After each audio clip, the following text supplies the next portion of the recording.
Traduction sans filet numéro 97. Et aujourd'hui, 8 mars 2017, c'est le premier anniversaire de ces traductions improvisées sous forme de vidéo. Et je vais, pour célébrer cela, en revenir en fait au poète ou à l'écrivain avec lequel j'avais entamé cette série, c'est-à-dire Bo Burnham, qui est loin d'être mon écrivain favori, mais en fait c'est une sorte maintenant de clin d'œil dans ses vidéos.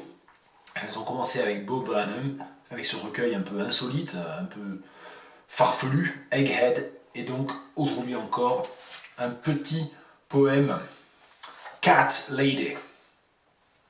Buried beneath a pile of cats in a purring igloo is the crazy fucking cat lady. Who'd have guessed? Et donc je vous montre la page avec le dessin, puisque c'est dans cette espèce de tradition de ce que l'on appelle le light verse en anglais, c'est-à-dire les vers de circonstance ou les vers humoristiques, les vers légers, littéralement light verse, la poésie légère, la poésie également farfelue, loufoque on pourrait dire.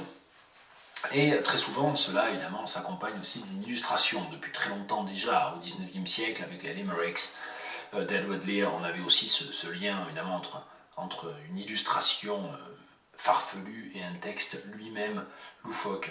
La seule hésitation que j'ai sur une telle improvisation, c'est fucking, crazy fucking cat lady. Il doit s'agir d'une double adjectivation péjorative ou évidemment familière et même grossière, crazy et fucking étant sur le même plan. Bon, il y a quand même une ambivalence sexuelle aussi dans l'utilisation de fucking ici. Cat lady.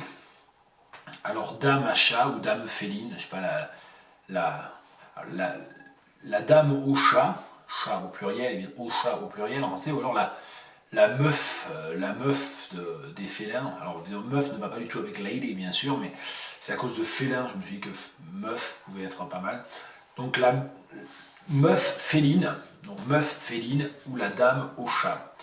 Buried beneath a pile of cats, enseveli sous une pile de chats, sous un amas de chats, je sais pas, enseveli sous une avalanche de chats, in a purring igloo, dans un igloo de ronronnement, is the crazy fucking cat lady.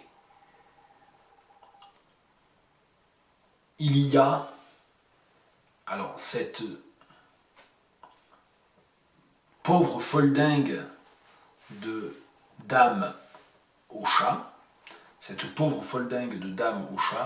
ou alors si on garde meuf au félin, meuf féline, on pourra éventuellement faire varier la traduction de crazy et de fucking. Who'd have guessed? Qui l'aurait cru? Qui l'eût cru?